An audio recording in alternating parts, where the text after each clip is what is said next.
Hey guys, how's it going? Welcome to this week's recap video. We've had a really nice day. Yeah. Today. We actually took the first part of it off. We took the kids over to Boise, Idaho, and we went to the zoo. We went to the Lego store, out to lunch, and took them to Krispy Kreme for dessert. They're actually inside right now eating their Krispy Kreme donuts while we're out here filming this. Yeah. So it's been a really, really nice day. And it's been a really nice week, you guys. So nice. Like temps in the mid 80s to low 90s. Today was a low 90s day. Anyway, it looks like we have a system coming in. It's overcast right now. We've had a few mornings we've woken up to like sprinkling rain. Yeah. Like, what is that? Well, you know, we have hot years and we have cool years, and we just happen to be in a cool year, and it's awesome. What a gift. I love it. It is. It like makes summer not feel like a total drag. Yeah. Like, because by this time of the year, I am not a heat person. So anything over usually like 80, really, I would prefer it to be between like 50 and 70. Yeah. That's my jam. But when you're kind of pushing 80, it's like, okay, it's getting a little warm. But then our summers are usually 100 plus, and we've had what? You were reading it to me today. Oh, yeah. We've only had 4 days over 100. At least this is Boise weather, which we're only an hour away. Pretty similar. Only 4 days. Yeah, this year that have been over 100. But in like 2022, which was a hot year, I think at this point we'd already registered 27 days over 100. So it feels good. Anyway, reminder real quick, the sale on our augers, the Garden Answer Edition and Power Planter augers, it's 20% off, ends tonight at midnight on our website, gardenanswer.com. So if you were thinking about it. Last chance. Yeah, we're gearing up for bulb planting. And I took last year off for sure. I don't know if I took the year before off. It's been a little while. I have voiced before my feelings about bulb planting. It's not my favorite gardening thing to go out and do, but I missed the result of it this spring. So I thought, you know what, we need to just suck it up and go back out there and do some bulb planting because it's 100% worth it. And the reason I'm saying that is because the augers do make it a lot easier. For sure. Oh, yeah. A lot less bending. What would you even do? Oh, I don't know. The trench method is the worst. I've tried that, and people who think that's awesome, I'm like, really? The tractor method would be the best. Well, yeah, for sure. But when you do the trench method, like, you just mess up all the soil next to you, like all the pretty mulched area next to you. And we've tried, like, we put tarps down and put the soil on the tarp, but it's so freaking heavy. I just don't. You're just moving too much. Yeah, dirt. It's just too much. And then like these things, the old school bulb things, it's kind of the same thing. You have to have a lot of like upper body strength to get that down. Anyway. Go get an auger if you want to plant bulbs. It does make it quite a lot easier. Okay, first video from this past week was planting hibiscus and silver thorns plus harvesting onions. So we planted some very awesome hibiscus, some Mr. Smooth seedless silver thorns, which are I think a new one out next year. So we got them early so we could get a chance to try them out. And so far they're doing really well out there, even though I planted when it was really pretty hot outside. They look great. And then we went and harvested some of our candy onions we're ready to harvest. Serena Baby said, do you think that the money saved from growing your own food that's stored in the root cellar has paid off the cost of the root cellar installation? I'm guessing yes, but I could be wrong. Thanks for the fun and informative content. Now I can't remember what it cost to put in the root cellar, but I have no idea at what point it would be like a payoff. Like yeah, I don't. I mean, a root cellar is expensive to install. I think you're probably doing that because you want to grow your own varieties of things that you don't have access to locally. Right. You know, like if you like Walla Walla onions, or what's the candy onions? Candy onions. Yeah. And they do taste really good. Like when you put them in a burger, like I can tell the difference. I'm like, wow, this is, and then the same with tomatoes or things like that. I guess you don't like store those in the root cellar though. No. So that's not really like a factor. I think the cheapest way to have food like that is to let somebody else grow it for you. Honestly, go to farmer's market if you know what I mean? Like if you're going for the cheapest way. But yeah, I mean, having a way to store things.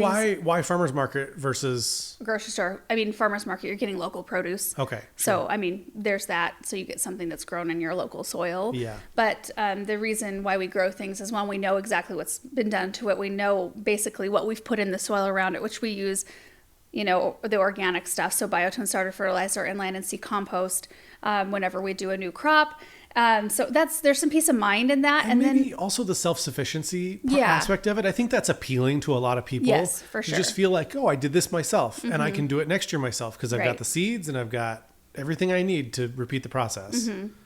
And you don't have to garden expensive either. You know, there's a range of how people like to garden. Some people like to, do winter sowing in Ziploc bags and then put their stuff out in rows, and just it's really simple and very practical. And I like that part. But I also like really beautiful gardening too, where people are doing, and I don't even have this, but like when people have a really beautiful potager, like with boxwood hedging, and then they grow all their vegetables inside of it. And it's like the infrastructure is much more intense. And it's beautiful all of the time, that kind of thing. So there's just a wide range. I don't know. Yeah. You just kind of have to decide what's important to you. And the root cellar was important to me because I did want to store as much as we could. And it's nice to have it there. I mean, it's really nice. We've used it for lots of different things. And we've even used it for like cold drink storage when the Dreamstream team was here. And when we have things like that, you can store a bunch of stuff in there. I've used it as a cooler for flowers when we're doing free flower days, or if I picked flowers a few times for different events, weddings, that kind of thing. And I could put buckets in there, and then somebody came and got everything in the morning, So it's been handy in a lot of different ways. Lauren said the silverthorns are pretty. Are they just for foliage? Would they be a good plant for hedging? I don't know. As far as hedging goes, I don't know if the leaves would handle hedging, like cutting. I don't know if they would brown where they were cut. Or if you were just doing more of a informal hedge that wasn't cut. I mean, I think you could do that with pretty much anything you wanted to, and I think it would be really, really pretty. I don't know that they're grown for their blooms. I want to say they bloom in the fall. Am I remembering that right? I'm going to look it up really quick. But I don't know that they're like super showy blooms if they do bloom. Flower colors white in the fall. What does it say about them? It says ideal as a backdrop in the border, filler for hedges, or cut foliage in the cut flower garden. So there you go. Small white flowers for some fragrance in fall are a bonus. So they're not a like massive selling point, I guess, for that one. Meg Ring said, could I store my onions in a 34-degree fridge? You could. That's a little bit cold. That's not ideal. I think the ideal temperature is actually, it's really close. I think it's between 35 and 45 degrees, which is typically where ours lands in the winter. We have to keep a little floor heater in there. It's like this big, and it kicks on if the temperature gets close to freezing. So it just takes the edge off in there so that nothing does freeze. So ours get close to 34, but I want to say it stays between like 36, 42, 3, somewhere in there in the wintertime when it is cold out. So while you can store it in a fridge at 34 degrees, I don't know how long it will keep. Not as long as if it were a little bit warmer. Alan said 20 at minute 40, 20, 42. Is that moonshine on the shelf? No, that's apple cider vinegar. How funny. It does look like moonshine though, back there. Kimberly said, so that means that the hibiscus can handle freeze? I have one, but they classify it as an annual. We leave it in... Oh, so these hibiscus, yes, they can handle a freeze.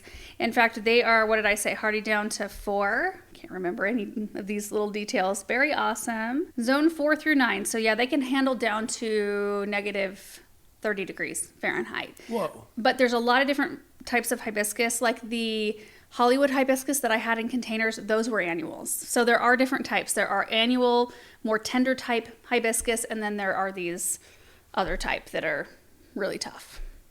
They're all in like the Summerific, I think, series. Yeah, Summerific, Very Awesome, Lilac Crush. We were talking about Candy Crush. Is it Candy Crush? Yeah, Candy Crush is a really good-looking one. It's a good one. It's so bright. Yeah. So bright.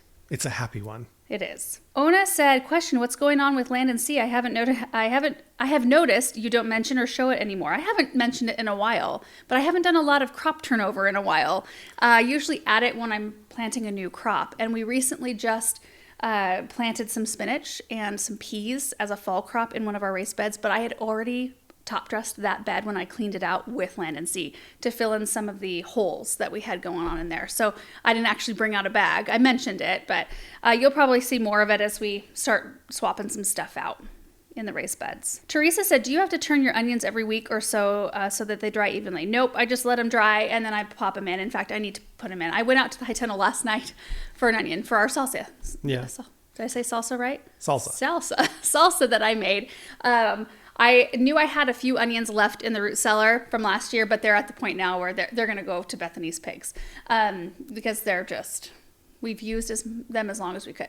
But I went out there and grabbed one, and they're ready to be stored. So we'll probably tackle that together. We'll clean them. I'll show you how I do that in the next little bit. Michelle said, thank you both for your amazing videos and sharing your expertise with us. There are hundreds of onions. Do you use all of those onions in a year?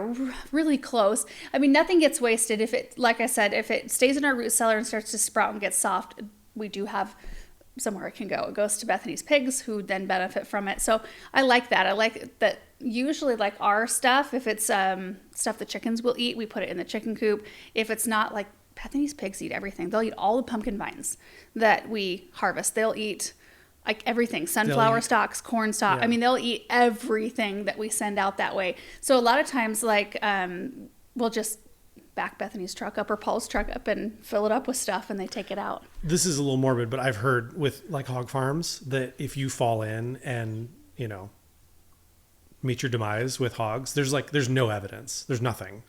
They'll eat your clothes and everything? It's all gone. Bones? Yeah. Ooh. Isn't that crazy? Yeah, that is crazy.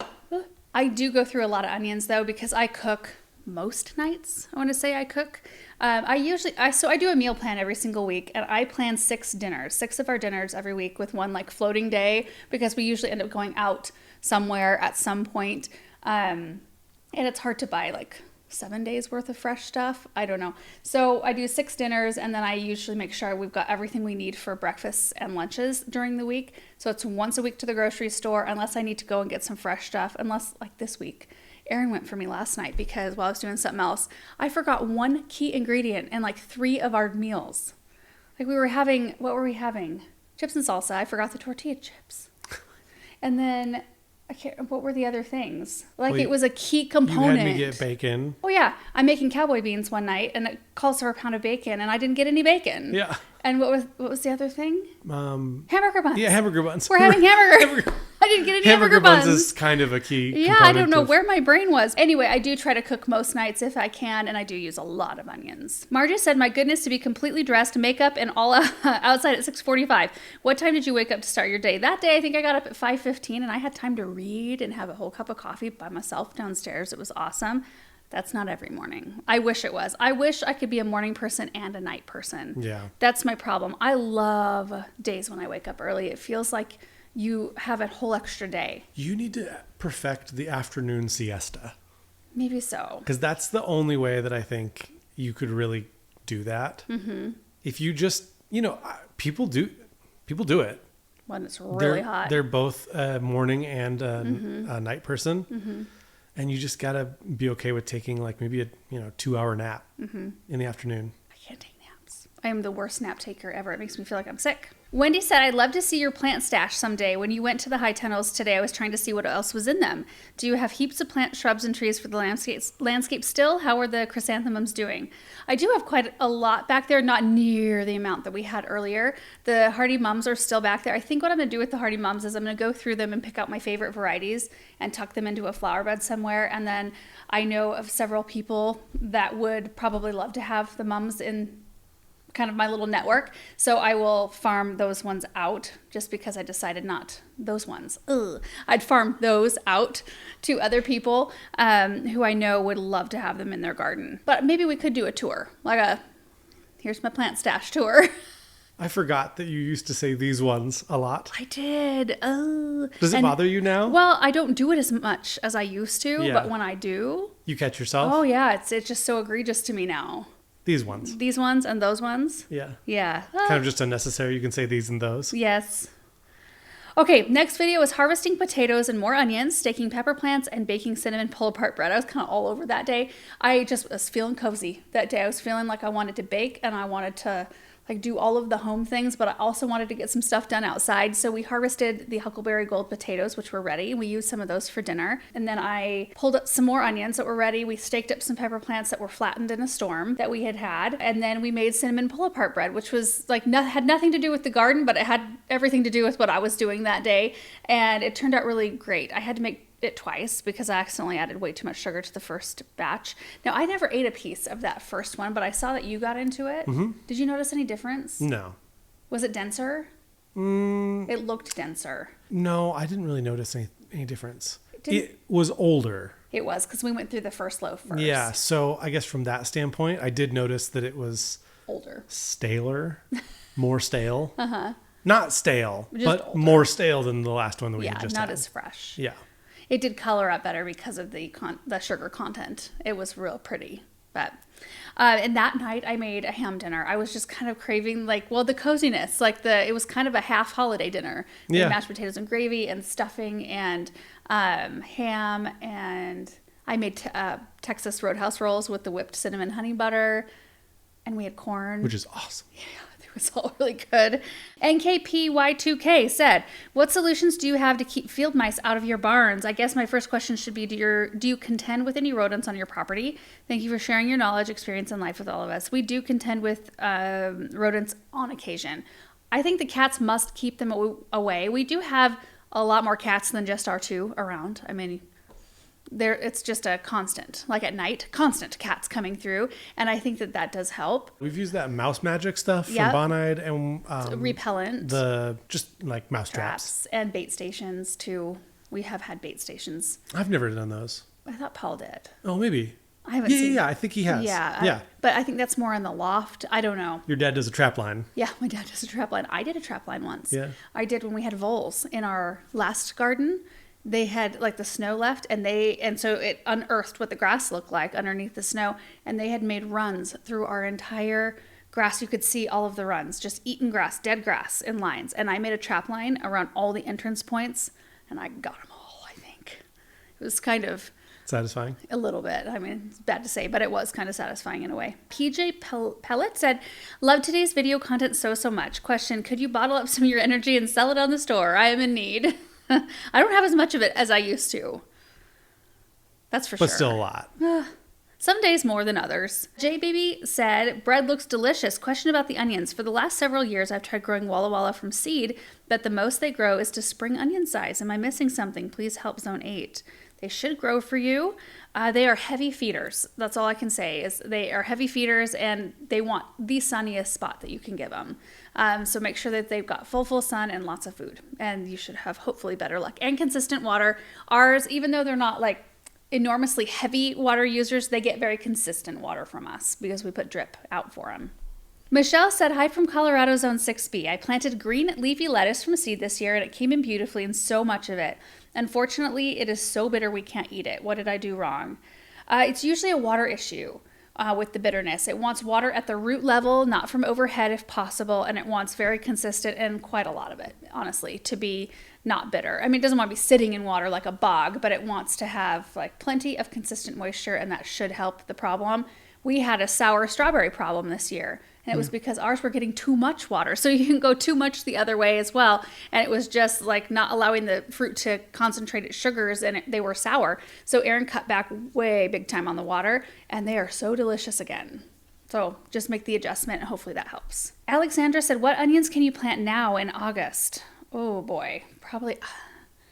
I've never planted bulb type onions at this point of the year, but I have planted green onions, spring kind of onions at this point, just knowing that I'm going to be using them mostly as green onions and not as bulb type onions because, we're cruising towards shorter days, or we are. I mean, we're getting shorter and shorter every day. So we have less sunshine, and we are getting and will be getting consistently cooler. And, that will halt a lot of sizing up on a bulb onion. So I would just maybe do some green onions. J.E. said, 2 random questions. What do you use for boring insects? And any update on the purple robe locust? So this is funny. We were just talking about the purple robe locust last night. Yeah. It threw out a couple extra blooms. Yeah. It's so pretty, you guys. I am so thrilled. I'm so happy to have that tree because I've always looked at them. All the years I worked at the garden center, I'd water those trees and think, I would love to see what one of these looks like when it's big. Yeah. Because they look like giant... clusters of grapes or a giant wisteria tree. They do have thorns, so keep that in mind. And we planted it away. We planted it out at the corner of the north garden, and it'll be perfect out there. It's not a great climbing tree or anything like that, but it's doing really well, and it's even blooming a second time, which I hope that's not a sign of stress. It doesn't look stressed, so... No. It's hopefully. getting that tree is one of those zones where it's literally the only tree on the zone, because we haven't planted anything else over there. So when that zone turns on, one tree. That's what gets watered over there. Perfect. And as far as treating for boring insects, we use a tree and shrub. What's it called? Systemic tree and tree and shrub. Yeah. And it's an imidacloprid base, so be mindful of that. I know imidacloprid is kind of like a. I don't think people are that. I used to be, though. I used to stay away from it, and I Really? never talked about it because it got such a bad name when somebody used it improperly in a big way, and then so it made waves in the news and Yeah. all of that. We don't ever use it as a contact spray. It's just a systemic that we use on very selective things. Our willows. We use it on lilacs after they've bloomed. Birches. Birches, and that's primarily the ones we use them on. And locust, we'll have to use them on this purple robe locust. We just try to time it to where we use it right after the bloom of the plant, and then the tree takes it up. Pollinators are no longer feeding on it, and kind of the thought is by the time you roll around to next bloom season, there's probably none of it left in the tree system, and it's not going to hurt pollinators. We've never seen any adverse effects from, we don't see a bunch of bees or anything dead on the ground, around where we use it. Tons of pollinators here. If there were an organic option or something that, even if it was organic, doesn't matter. It still would. Yeah. It still would target whatever. That's the thing between synthetics and organics. It's like it's still doing the job that, like each other would do. Sure. Yeah. You just have to use them properly. Anyway, Marmalade Sunrise said, "Are there still black widow spiders in the fields?" Okay, so I don't really want to speak too loudly, but I haven't seen a single one. I've seen some little brown ones. Those are the males, I think. But And they're not poisonous? I don't know if they're poisonous or not. Do Oh. they bite like females, like the big black ones? I don't know. Huh. No, male black widow spiders rarely bite, and if they do, their bite is not dangerous to humans. That's interesting. So I didn't know that little tidbit, but that's all I've seen. I haven't seen any black widows, like true, like female dark black with the red hourglass black widows this year. I haven't even seen them in landscape boxes. Have you? I haven't been getting in the boxes all that often. I've had Luke going through and cleaning out all the filters and stuff this year, which has been kind of nice. But I haven't noticed anything. I've gotten in some. Yeah. So hopefully we don't run into any more. Oh. Would you tell us how the first loaf of cinnamon pull-apart tasted with more sugar? We just talked about that. The close-ups of your vegetables and, quite frankly, anything you do is wonderful. That's really sweet of you to say. Thank you. It was nice seeing Aaron and Benjamin coming around to check on your kitchen preparations. A wonderful family. You sharing your dinner menu was fun to hear. Laura, you've become such a positive influence on so many of our lives. Thank you so much, young lady. Oh, thank you for that comment. Bonnie said, "Could you please mess up something to make us mere mortals feel better?" I did. Although even your occasional glitches turn out well. You're killing me, girl. Well, that one wasn't ideal. That's for sure. We have plenty of fails around here. Oh, yeah, we do. We have plenty. Go on. Yeah. Like the rose garden. That was a fail on like a What a pretty dumb large idea. scale. Yeah. Oh, well. You know what? We all learn from those failures, right? Yeah. And a lot of times when I do something, I'm not a researcher. I don't enjoy that part. If I have to research it or plan it, like it's pretty much going to shut me down. I have to do it. And if I fail, then I learned something about myself or about the plants. We saw the rose garden today at the Julia Davis Park. Uh-huh. Ann Morrison Park. Julia Davis. Julia Davis Yeah. Park. Mm-hmm. And it was in full bloom, Uh-huh. and I still thought it looked bad. Like, I don't know. I think individual rose blooms look great, but otherwise, just a sea of roses, they just look messy because you have all the that's different stages. like a subjective. Yeah, I suppose. sure, Yeah. yeah. It didn't do anything for me. Maybe I'm just jaded now. I don't know. I kind of wanted to go through and see. I mean, it looked very well kept, and I even commented, Yeah. like, here, look at that. Look at all the color. Kind of wanted to walk through and take a look. I don't know. Did I keep you from it? No. Oh. Oh, the kids were wanting to see the lions. Yeah. Really bad. Jill said, "Do you ever just leave the plant waste like the tops of the potato plants to decompose and feed the soil?" I have been out there. I've just been pulling stuff and just like putting them aside, and then you come through with your brush hog and just kind of mow everything down, and it kind of gets chopped up into little pieces out there. Pretty nice. I love weeding out there. It's just like weed, toss, and I don't have to even think about it. This last weekend I didn't film it, but I went through because that whole row of the dahlias and zinnias and all of that stuff, it was so full. I mean, buttonweeds this big. And I thought, you know what? One, should I leave these as support for the dahlia plants? Because they were so thick. I didn't, but I thought about it. And then 2, I thought I'm going to let weeds get bigger because they're way easier to like grab onto. Sure. Way easier. I feel like seedlings kind of duke it out and only some of them make it to the big stage. Sure. And then once they're there, there's far less of them and they're way bigger. Some of those buttonweeds, though, I wore 2-handers. Like I had to Really? like brace myself and pull for those. They were Good workout. yeah. Mike said, where do you find wire stakes for your peppers? I could use a couple hundred of them, literally. P.S. The 3-inch Laura Edition auger that is 3 feet long is one of the most awesome things I have bought. Oh, great to hear that. The stakes for my peppers I bought at my parents' garden center. They're just half, I mean, you saw them half circle stakes. I don't know if there's a specific name for them, but I think they're pretty common. I mean, you might check your local garden center and see what they've got. Okay, next video is planting new plants for 25 and 26 and harvesting blackberries. So the new plants were the Kodiak Spiced Durvella, and we put those in some random spots. And then we had Lemon Perfection Nepeta and Lone Star Hosta. I love where every single one of those plants ended up that day. And then I picked a whole basket of blackberries that I sent home with Amy that day. And Amy is the gal who helps us with watering, and she is so awesome, you guys. We love having her here. So Karen said, can you tell me, please, what variety of blackberries did you plant? So I have 4 Triple Crown blackberries. Highly recommend. All of these are thornless, by the way, but Triple Crown are amazing. And then I also have Black Satin and Natchez, which I was about ready to throw in the towel on those, and I'm really glad I didn't. Those are also really good berries, and they produce berries a little bit earlier than the Triple Crowns. So you extend your harvest season out, and I just really have been loving that. The one thing about, I think it's the Natchez that we've got planted, is that the berries tend to like sun scald almost, and I really should throw a shade cloth over that section.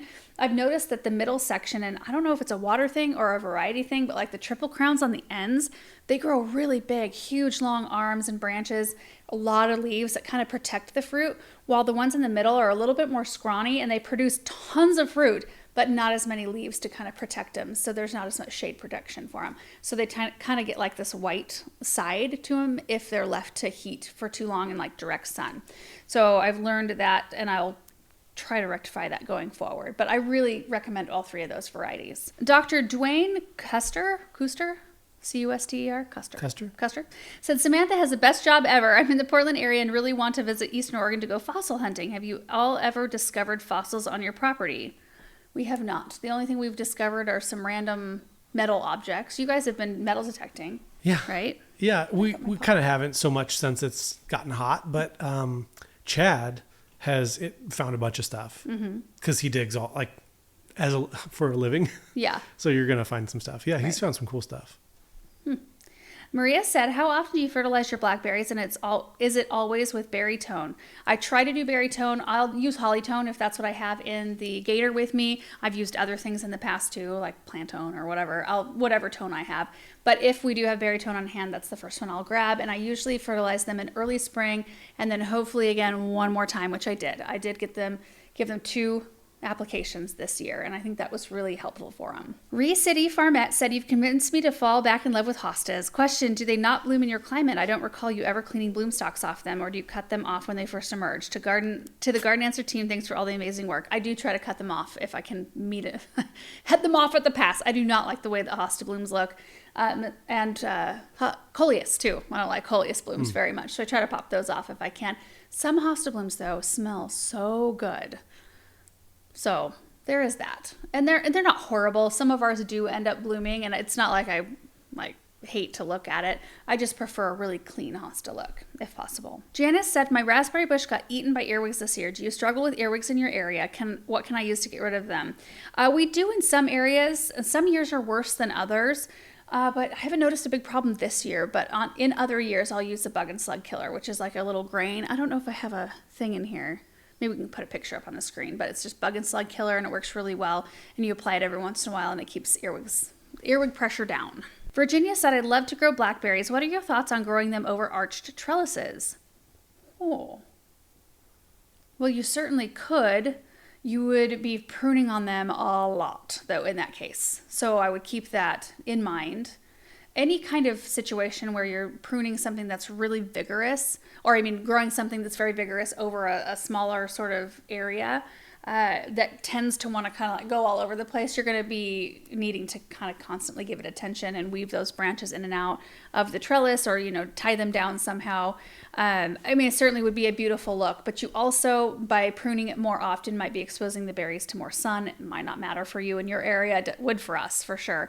And while our system of trellising our blackberries is not ideal, it's like not the recommended way. Usually you're doing them in kind of like a fan kind of situation. Ours are in a 3-foot wide by 30-foot long bed, and they've got wire cables or metal cables that run on the outside. They're exactly the same as our raspberry beds, and that's how raspberries for us grow really well. So I hadn't intended on planting blackberries. They were all going to be raspberries. And so I ended up planting blackberries in there and really actually like how they work. We did end up running two extra metal cables down the center. So now we've got 4 metal cables, so I can kind of grab branches and put them up through individual, like different openings, I guess. So it's a little bit more kept and things aren't laying on one another. So that has helped. But I don't know, letting our plants kind of grow and do their thing, I think we're having more fruit from them as well. Blackberries wouldn't grow tall enough to go over a trellis, would they? Some of them, so ours are only a semi-trailing, Okay. and there are trailing types that Gotcha. get Okay. way taller. So it would depend. And I don't know if there are any trailing that are thornless. There probably are. I don't know. I'm not super well versed on blackberries. Like, I have what I have out there, and that's That's what you know. pretty much what I know. Jackie said, are blackberries less invasive than raspberries? So far, yes. They've all been planted relatively the same time. The raspberries just sucker like crazy. The blackberries only started suckering this year, and it's a very few and far between, and they're easy to pull. If you go out there and just pop them out of the ground, and just do it every few weeks, it's pretty easy to keep them down. Same with the raspberries, honestly. The kids and I was really good about it this year because I thought I'm not going to let these get out of control this year, because some years we've let them just kind of get to where they're really thick. And anyway, I just go through there in the evenings when we are rolling around looking at stuff, and I'll just pop them out. It takes me like 3 minutes to do it, and it's worth just kind of taking a little extra time. Debbie said, what do you fertilize hosta and how often? So we fertilize when I put them in with the Biotone, and then usually like a plant tone in the early spring, and that's all they get. Kat from Illinois said, love, love, love Samantha and you laying in the grass looking up. Truly isn't that what it is all about? Yes. And that is one of the biggest reasons, we were just talking about that, why we feel so blessed to be doing what we're doing and being able to have the kids around us and being able to raise them in a garden like this and around those kinds of things and enjoying nature and that sort of thing. That's probably my main motivator at this point in my life. Okay, next video is planting a bunch of evergreens, cotoneaster, and an ornamental grass. Oh, I was like, a cotoneaster, did I plant one? It was one of the upright, 2 of the upright ones, the peking cotoneaster. We planted one earlier on the north berm behind the barn, and then I still had 2 left that I wanted to pop out in the dirt lands. We also planted Leyland cypress. Oh, what else did we plant that day? Leyland cypress. I planted a blue spruce I don't think you even know about. Oh, really? It's one that's seen better days. And I'm like, ooh, Aaron's going to probably be like, why are you planting this? I did a swap for a dead boxwood in a pot for a new one. Kind of stuff like that. Just kind of like checking some stuff off the list. SC00 Bad Eye said, great placement on the trees. They're going to be gorgeous. Good job, Paul. Oh, yeah, we did show Paul's mulching job behind the pond, too. So great. Oh, it looks so good. Shout out to Paul for an amazing job back there. So great placement on the trees. They're going to be gorgeous. Good job, Paul. That is some hard work. What is the tool he's using to make an edge and get rid of weeds all in the same motion? The video is going so fast I couldn't tell. Was it a hula hoe? Yeah. Yeah, it's a hula hoe. Which is what both Paul and Bethany prefer to use for weeding. Yeah. And they're pretty nice. I think, do people call them a stirrup hoe? Oh, maybe. Sometimes too, maybe. But it's got like some flex to it at the end. Vicky said, I recently purchased Plantone. How long did it take you to get used to the odor? It took me a year to tolerate neem, but the tone is worse. I can smell it through the closed bag. I think some people are probably more sensitive to smells than others. It is a smell that I have grown up around, so like it's a normal smell to me. What's that saying, you know? You know, I don't know how much this is going to help, but I got my hands on the new lawn food, which I should probably show in a video at some point, but it's from the new facility that Espoma has in Pennsylvania, right? Yeah. It's not like night and day where it smells, like way better, but it's better. And there's less dust. Yeah, less dust. It's not as much in the air. And, The lawn food I put in the spreader, and I put it out on one section so I can show putting it out somewhere else. But there's still some dust, but there's some dust in just about anything that you put out. I didn't notice a smell though, and usually after you've fertilized any grass, I notice it in the air. Yeah. So it's hard to say how much better it is. Like, it's better. It's not like the smell is gone. It's still there. But anyway, so I think that's a positive development. We call it the smell of success. Yeah, and our contact is John, and he was like, I know it's tongue in cheek, the smell of success. He goes, but like that's a thing that if we can make it smell better, like we're gonna try. There's only so much you can do with being an organic product because you start putting a bunch of artificial stuff in there to like make it smell better or whatever, and you're not organic any longer. So there's only so much you can do, but he's like, whatever we can do, we're going to try. Can you put some kind of essential oil in there that mosquitoes don't like? Oh, yeah. Is it like peppermint oil or something? Yeah. Put some of that in there to where it can both fertilize and repel mosquitoes at the same time. There you go. Yes. Seth said the Dirtlands is evolving in a way I could not picture until today. The scale of the barn and those big trees is perfect. Question, would you recommend the electric gators or offer something else? Oh, no, I love the electric gators. It just depends on what you need. For us, the electric gators are awesome. Okay, here's the problem. The electric gators are expensive now. Like, they're double the price of what we originally paid when we bought ours. Really? They're so expensive. Why? And our local guy, I asked him how much another gator would be because I was just curious. And he said he couldn't, this was like a couple months ago, and he couldn't get one till October. So the availability is bad, the price is bad, but they are convenient because they're low to the ground. You can get in and out of them super easily. They're bad for power. If you have lots of hills or you need something with power or like a winch or something, do not get the electric gator. But, if it's like, I think they're meant kind of for like campus situations where you're trying to not make a bunch of noise and they're maybe mostly flat and driving on pavement. They work perfect for us. But there's a lot of use cases where it's not great. Sure. That makes sense. But that versus like a gas powered one, they're super quiet too. Oh yeah. Which around For neighborhoods. you, noise is like paramount. So is. for you, an electric gator makes a ton of sense. But for a lot of other people, like if you imagine if you had, 200 acres that you were tromping around on. Well, for sure. It wouldn't make any sense. Right. Or if you wanted to take it off road, a lot of people do. A lot of people take their ATVs like out into the mountains or wherever, which is annoying to you. I know. Yeah. But the point is if you're the type of person that wants to have something that's double duty, you pretty much have to have like a gas or diesel or something like that. I saw Aaron Tree Patrol in the golf cart, which I know is for people hauling, but I'm sure they make a utility version. I have an EasyGo electric gator style golf cart with a dump bed, but struggle with the batteries. What kind? We just recently, because we did not get that gator that we couldn't get till October, bought a different type of golf cart. Yeah, it might even be an EasyGo. I'm not sure what the brand is. That has a dump trailer. Yeah, it was like almost half the price of a gator. The things I don't like about it is it's a little bit of like a step up to get in the seat, which is annoying. Yeah. The gators are so low to the ground that you're kind of like falling into them, which is kind of nice. It's a lot less strain on your body. Yeah. For sure. So I like that. The EasyGo one or whatever. It's not EasyGo. I forget what the. Ours has a crown. It has it's like a crown on the front of it. Just like our other one, but it's not as comfortable as our black so whatever. one. Yeah. That's the other thing is that the electric golf carts that are utility golf carts, like what we got, they have power steering and the electric gators do not. That's true. That is one thing about the gator that I think could be big time improved. Yeah. They should include power steering. You have to crank that thing. Also, there is no suspension on the electric gators. So if you are on bumpy roads, it's bad. Our people hauling golf cart is great for suspension, but the utility one that we just got, which is the same brand. I know we should. For each the thing. utility one of the same brand of the golf cart utility, that one, whatever the deal is with the suspension, it's a really rough ride. So I don't Unlike really our know. other golf cart, which is more of a people carrier. Yeah, that's very you smooth. almost need to like try it out. I don't know. We've done that before. Remember in the very beginning, they let us try diesel gator. That's right. They dropped it off. They dropped it off and let us use it for a day or two. We were like, nope, this is not going to work for us. And that was really nice, just knowing that.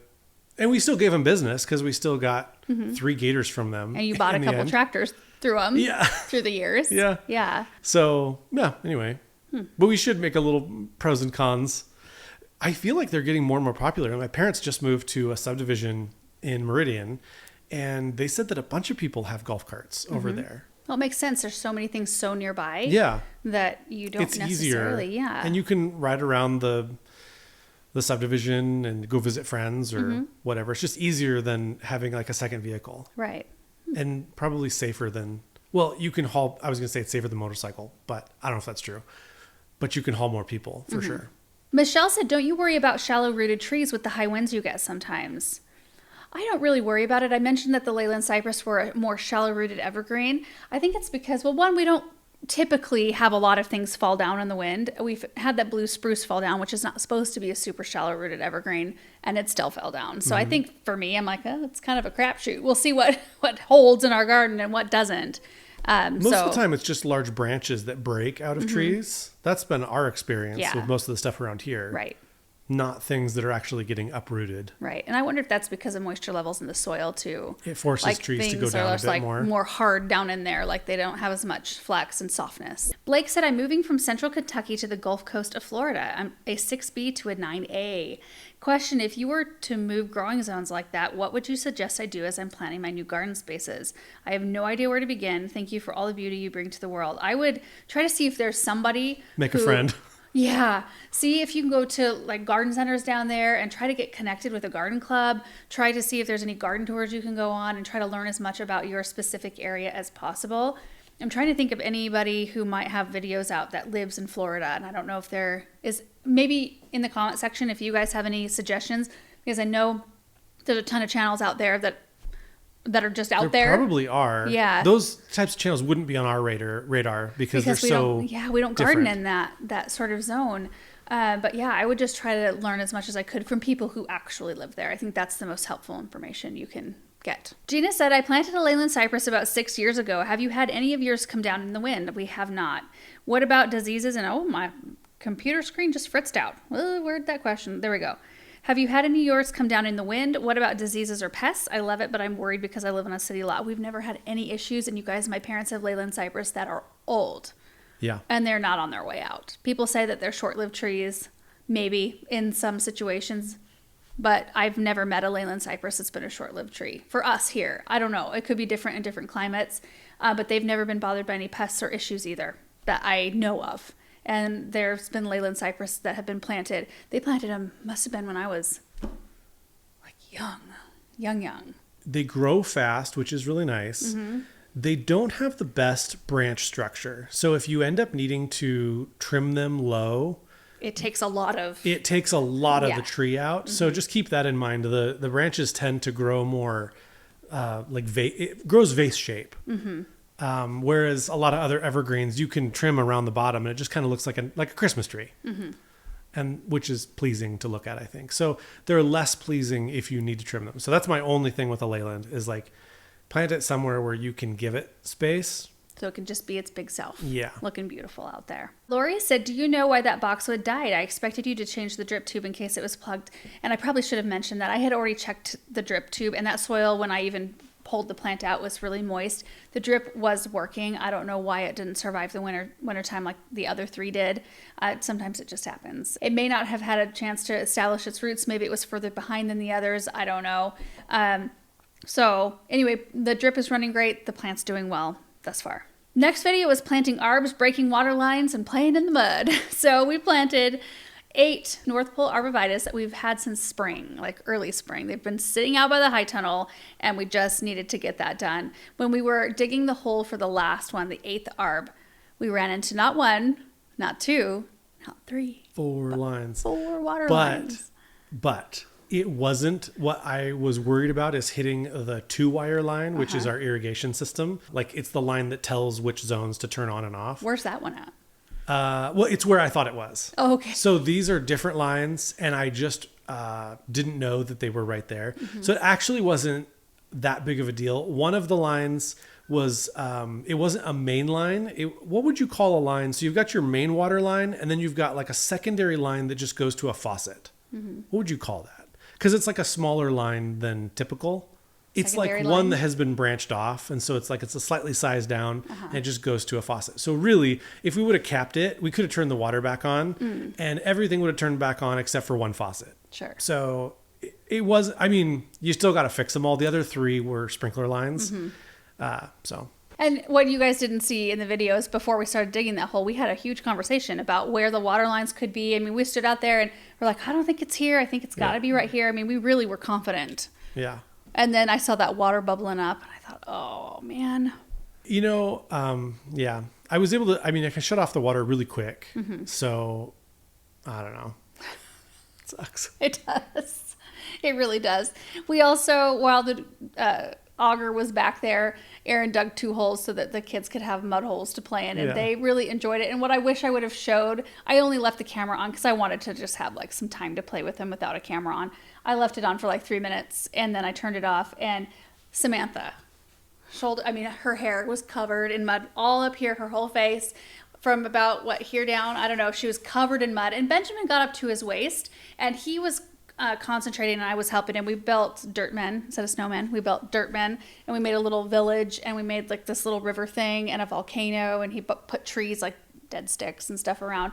And we had like a really good time. And then I just hosed him down and then they got in the pond to get any residual mud off. It was quite perfect. Yeah. You start That's in the the way mud, to do it. hose them down, and then they love to play in the pond. So we just had a whole afternoon of fun out there. They loved it. Karen said, do you have a map of all your pipes and water lines? Just wondered. Well, there's a couple things that I don't know exactly where because I wasn't quick enough to get a picture of where they got put in. So there's a couple, that was one of them.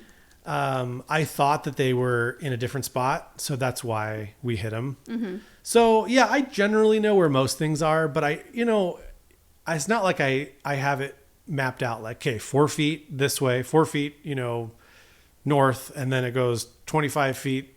I don't know. I don't have that. Sure. But I do know where most things are. Elizabeth said the arbs looked so beautiful all grouped together. Do you have any suggestions for zone 9/10 arbs? Ooh. Well, Can you grow arbs that high? I don't know if you can. Maybe a replacement. You could try like a Taylor juniper. I think goes up to zone 9, and those are beautiful. They're narrow and very tall. Will give you that accent, but I don't know about a zone 10. So I don't. If you're on the line there, I don't know if they would love that. Maybe like a palm tree. I would check with your local garden center. They should be able to give you some advice. There might be types of cypress that can handle that. Debbie said, what's the brand of the pump, the transfer pump, Aaron? Oh, you know what? I don't know. Just go to Amazon and search. I typed in like DeWalt transfer pump. It's not a DeWalt, but it does use a DeWalt battery. So if you have Makita tools or you have Ryobi or whatever, just search your brand of batteries that you already own and then look for a transfer pump that's like, I mean, they're just probably made in China somewhere and they're just made to use batteries off of other brands. They're not that expensive. I mean, it's like $100 and some, I think, but So worth it. yeah, I just used it for the big fountain. Yeah, if you're Paul uses it for cleaning out fountains, and then whenever you've got water in a hole and you want to get it out quickly, you can either go get a bucket, or it's kind of nice just to stick that in there and have it shoot it out. So nice. And the bucket is never small enough. You always get the bucket in there, and then like you can't get the last bit of water out. Right. So It really gets you down. Like I just cleaned out the big fountain in the formal flower garden. And I mean, I probably had an inch of water left, maybe at the bottom that I ended up using a shop vac for. But doing that instead of however much water was in there to begin with. yeah. And then I just shot the water out. I just put my thumb on the end. I put a longer piece of tubing on the transfer pump. And then I just shot the water out and watered the grass a little bit extra with the water that was in the fountain. So it didn't feel like a waste. Sure. And it also didn't come all out in one big spot. Yeah. And make it really soggy and all that. Donna said, have you ever estimated how many miles you drive on your property in a Gator in one day? Oh, I don't know. A lot. What's the circumference of the property? Ooh, I enjoy random facts. I don't know. I don't know what the circumference is. We have a super odd shaped property. I'll put a little picture on the screen of the shape of our property because we've bought 4 4 different parcels. 5, technically. Yeah. We bought 2 of them together, but Yeah. they're separate. But it's squirrely. Yeah. And it looks so bizarre. So I'll throw it up on the screen because It's like a little bit here and there. Yeah. Just, yeah. Well, and none of the shapes really make sense because like over here it's because of a canal, and over here the line is kind of off a little bit. And the area that we bought from the neighbors, like we moved the property line over to accommodate the opening of our entrance, which they wanted, you know, as well. So it was like perfect that we were able to Yeah. move the property line. So we've had to move the property line 3 times now. With every purchase, we've had to adjust the property line at the same time. It hasn't just been a straight Like like exchange. sale. Yeah, it hasn't been a straight sale. It's Yeah. been somebody carving off property to incorporate into us. Right.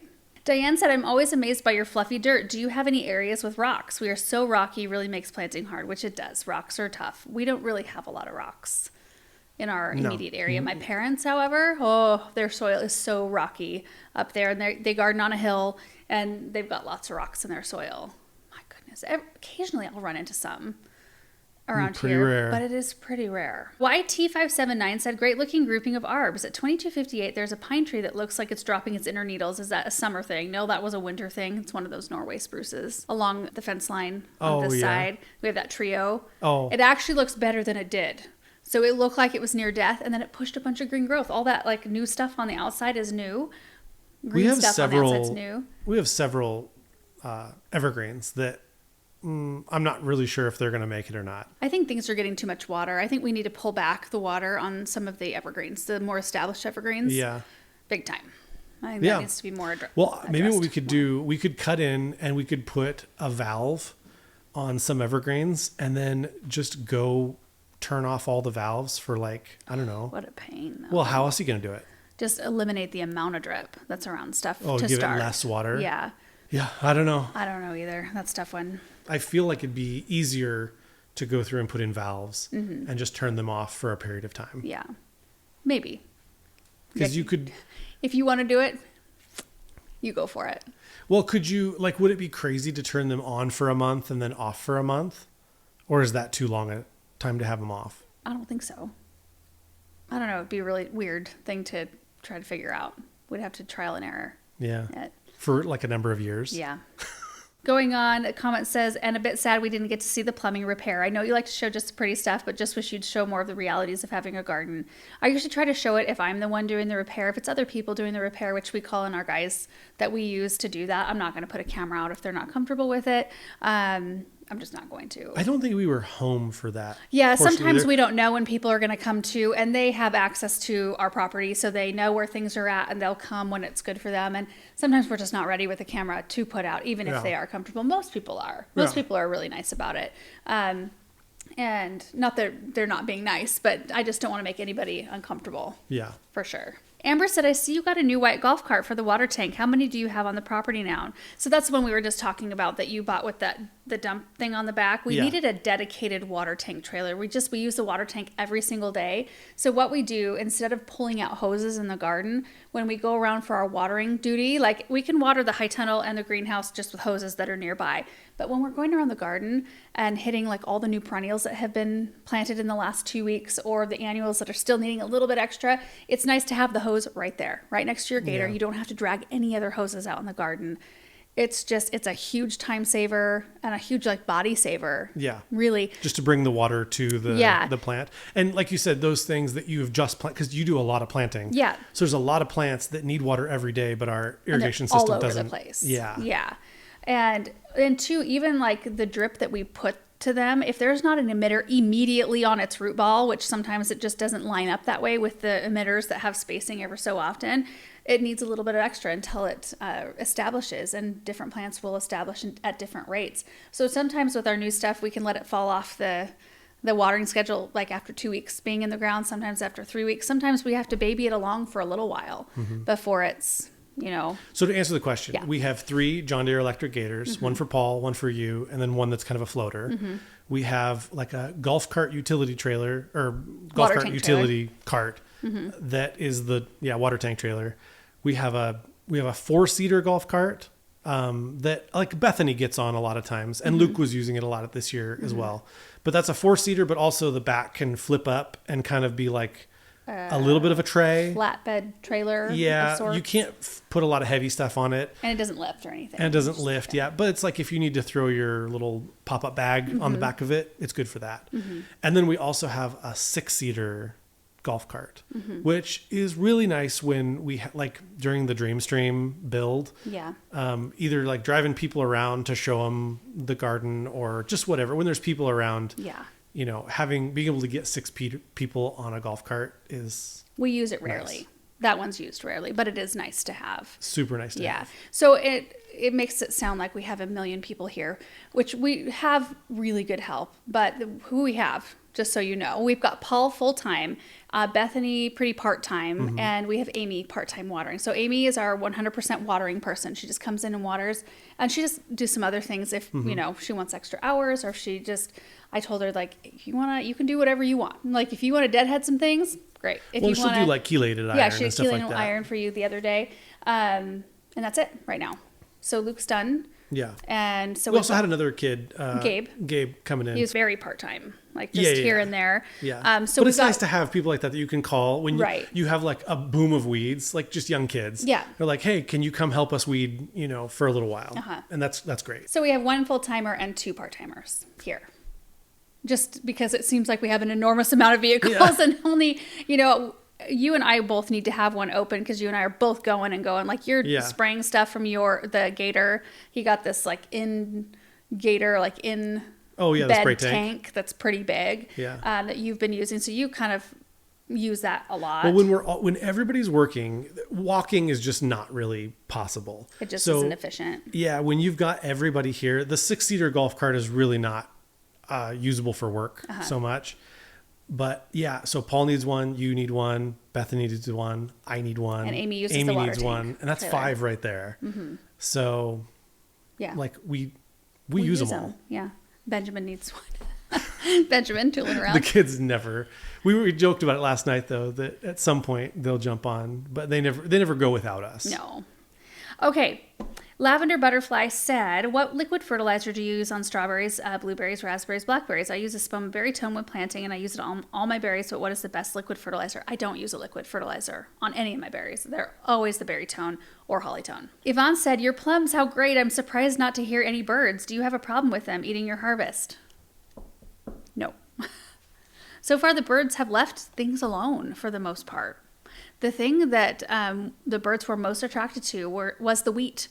The wheat that I planted out at the time, the cut flower garden that one year, they were all over that wheat. And I was nervous for it because I thought, oh boy, I hope I seeded it heavy. I seed everything heavy. But I hope I seeded it heavy enough to where they're getting some and we also get some wheat at the same time. And we did. All right, the last group of questions is from our recap video from last week. Linda said, how do we know it's you or someone else posting past videos? So there is a Scam Garden Answer Facebook page. They pop up from time to time on Facebook particularly. Anyway, a lot of you have been commenting about it. You can tell the difference because ours has a blue check mark after it and all the rest of them don't. Also, if you go to the page and click like the about information, I think that one that's really active right now is based in Egypt, which we're obviously not. So you can tell the difference. That page is getting quite a lot of traction though. Yeah, it doesn't have your picture on it. No, you were able to get that taken down. Yeah, I filed a copyright claim for the photo, and I could file a copyright claim for every single video they post, but it's a pain in the butt, and it takes so much time. I don't know. It is what it is. It's really annoying that they can do that, and that there's no recourse for content creators. Well, or very little. A couple things. One, we do generate some revenue from those videos through Facebook. It's small. It's super small. It's not worth having them post, that's for sure. And I can get them taken down. It's just a bunch of work. Sure. Anybody else need a full-time job?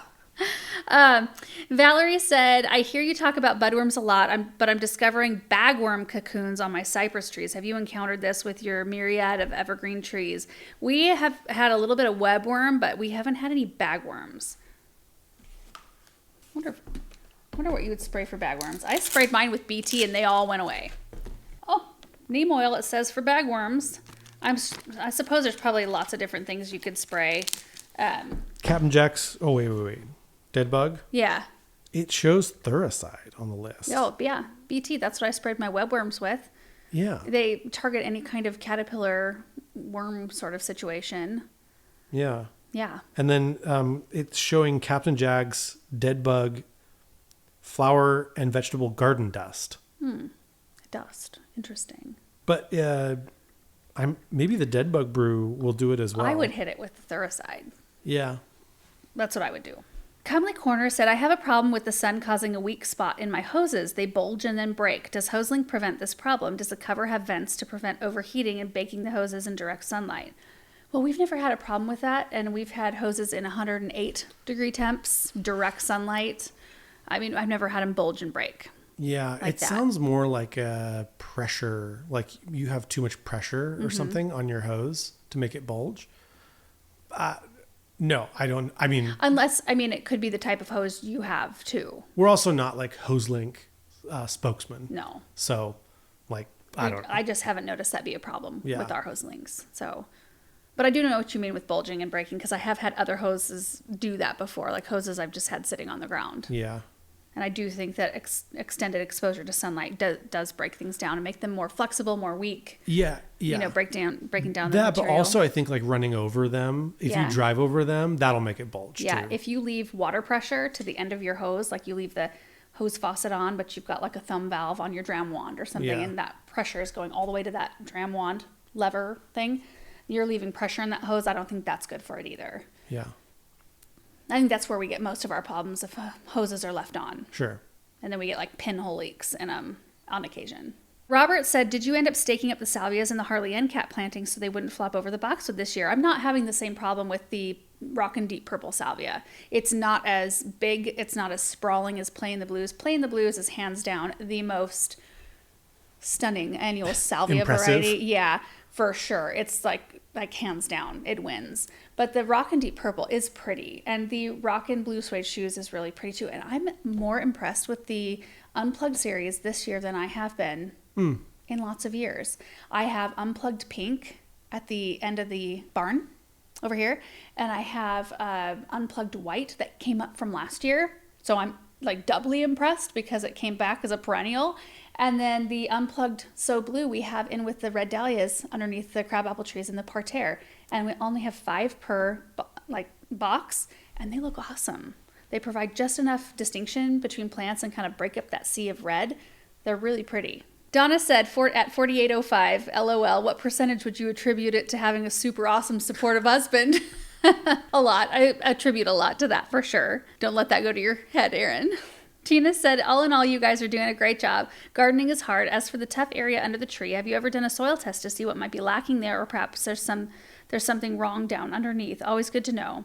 I don't think we've done any specific soil tests for those areas. I was kind of figuring we were dealing with a lot of a lot of roots in that area and a lot of the tree taking the nutrients as opposed to like letting the plants underneath it take them. But I could be wrong there. And they're tough light areas. They're those areas that just get shade all day, like deeper shade all day, and then they get blasted right at the end of the day with the hottest part of the day's sun. And that's tough for a plant to be able Right. to handle. Vicky said, are all the hose varieties American made? None. No. None are. You know what? We've used some Ely hose reels, and I don't know if those are American made or not. For a hose reel, like a stand-up, like a hose reel, I thought they worked really nicely. The Ely? Yeah, Yeah. like they feel good. They're really They're robust, smooth but they're and- not automatic.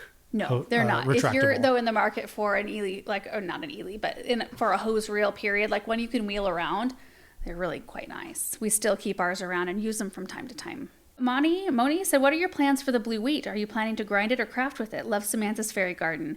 I think I gave an update on the blue wheat. Maybe it was this video, maybe it was a different one in the last week. And it's pretty green. There's really no blue on it. So unless the blue develops, I don't know what I'll do with it. Probably just use it for a decorating project. It's not a particularly good wheat to grind with. It's more for ornamental purposes because it's very hard to thresh and get the wheat berry out as opposed to other varieties. But we'll see how things shake out with that. And Debbie said, would an eastern redbud grow in Western Oregon? Also, how fast does it grow? We were just talking about redbuds this morning. Eastern redbuds grow for us really well. We've got a few on our property. They are, however, fairly slow growing. So I don't know if it's just like the area we've planted them in. We've got that big, beautiful one that was here when we moved in, and it does have some manner of gall, and I'm hoping it's a type of gall. Like it has like those big knobs that grow out of it. Sometimes gall doesn't mean anything. Sometimes it means that the plant's like not happy, but I don't know what I can do to make the plant happier. So we try to treat it as good as we can. Our other ones don't have that. We planted that Eastern Redbud that I had to dig up and move. Remember?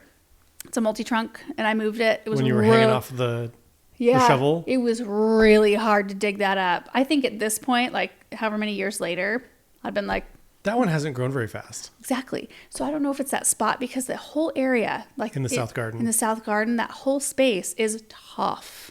It's tough soil. Some things grow okay, but we've just noticed a trend where a lot of trees are not growing up. They're growing out. Mm-hmm.